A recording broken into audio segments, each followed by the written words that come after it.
আচ্ছা, এবার আসি যে আমরা যে রিটেনের প্রিপারেশন নেই সেখানে আসলে কোন কোন ধরনের ভুলগুলো আমি দেখেছি বা আমি ফিল করেছি সেগুলো কয়েকটা নিয়ে কথা বলবো, ঠিক আছে?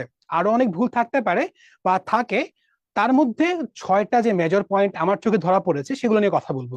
প্রথমত হচ্ছে not attentive to improve reading habits. আমরা অনেকে চিন্তা করি ভালো মার্কস ক্যারি করব, অনেক সুন্দর করে গুছিয়ে লিখবো, বা অনেকে আমাকে জিজ্ঞাসা করে ভাব সম্প্রসারণ কিভাবে লিখবো, সারাংশ কিভাবে লিখবো। আমি ওদেরকে একটা পরামর্শই দেই, যে পড়ার অভ্যাস করেন। যত বেশি করে পড়ার অভ্যাস আপনি করবেন, ট্রাস্ট মি, আপনার লেখার কোয়ালিটি তত বাড়বে। আপনি উপন্যাস পড়েন, বই পড়েন, একটা মুক্তিযুদ্ধ রিলেটেড বই পড়েন না, কোনো সমস্যা নাই তো।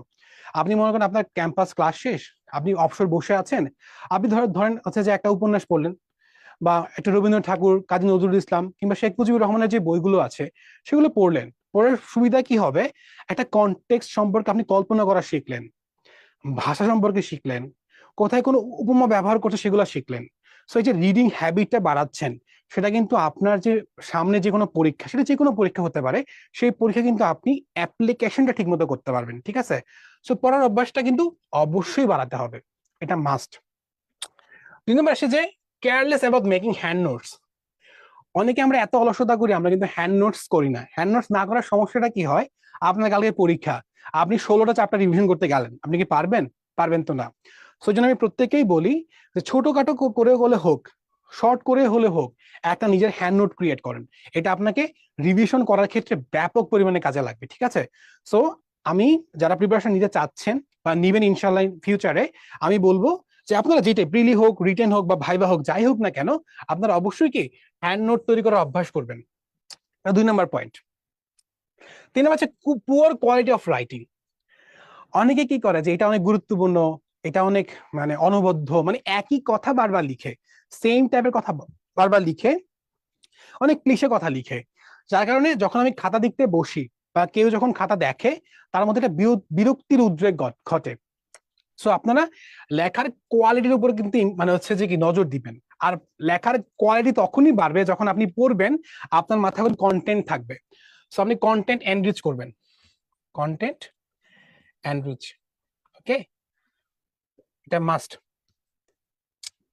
সো 3টা পয়েন্ট আমরা বলে বলে ফেলেছি যে কোন ভুলগুলা করি। 4 নাম্বার হচ্ছে আনক্লিয়ার হ্যান্ড রাইটিং।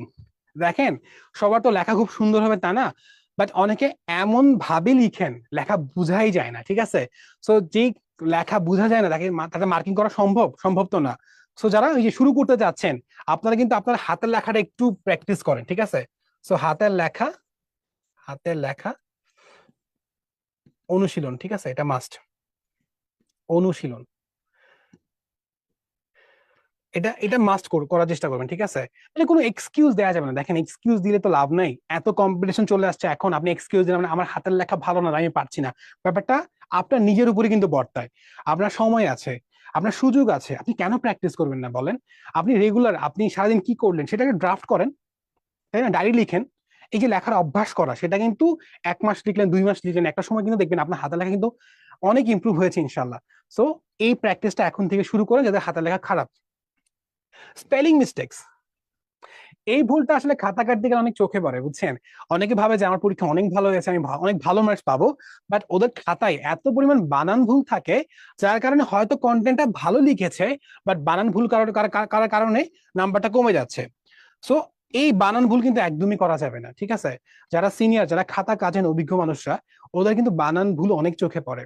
অনেক দেখা যায় তাড়াহুড়ো করে লিখতে, যে বানান ভুল করে কিংবা অর্ধেক বানান ছেড়ে দেয়, এই ভুলগুলো কিন্তু করা যাবে না। সো আপনারা এখন থেকেই যে বানান লেখেন, ইংরেজিতে কিংবা বাংলাতে, ট্রাই করবেন বানান যেন ঠিক হয়, ঠিক আছে? সেটা মাস্ট। টাইম ম্যানেজমেন্ট, টাইম ম্যানেজমেন্টের কথা কেন বলছি? দেখেন, এখানে প্রত্যেকটা পরীক্ষায় আপনাকে যদি টাইম ছাড়া দিতে বলি, আপনি কিন্তু ভালো লিখবেন শিওর, বাট আমাকে ওই মানে একটা টাইম লিমিটের মধ্যে ভালো পরীক্ষা দিয়ে আসা লাগবে। আপনাকে 4 ঘন্টার মধ্যে পরীক্ষা শেষ করে আসা লাগবে, তাই না? সো টাইমের মধ্যে যে ভালো লিখতে পারে সেই তো কাঙ্ক্ষিত ফলাফল পাবে, তাই না? অনেকে কি করে, প্রথমে খুব ভালো লেখে, অনেক স্টাইল করে লেখে, বাট শেষে কি কমপ্লিট করতে পারে না। সো আপনার কাজ কি, ওই দিন টাইমে শেষ করার যে অভ্যাস, সে অভ্যাসটা কিন্তু রপ্ত করতে হবে, ঠিক আছে? সেজন্য প্রচুর পরিমাণে পরীক্ষা দেওয়া লাগবে, মডেল টেস্ট দিতে হবে, কোন কোন জায়গায় ভুল আছে সেগুলো কিন্তু বের করে নিয়ে আসা লাগবে, ঠিক আছে? অনেকে যে ভুলটা করে, ভাবে সিলেবাস শেষ হোক তারপর পরীক্ষা দিব, পরীক্ষা দেয়ই না। এইটার কারণে কি হয় যে ওর কোন কোন জায়গায় ভুল হচ্ছে বা কি কারণে সে নাম্বার কম পাইতো সেগুলো জানতেই পারে না। তাই আমি বলবো আপনারা অবশ্যই কি পরীক্ষা দিবেন, পরীক্ষা দিয়ে ভুলগুলো বের করে নিয়ে আসবেন, সেই ভুলগুলো নিয়ে কাজ করবেন। আর সেক্ষেত্রে টাইম ম্যানেজমেন্ট অনেক ইম্পর্টেন্ট।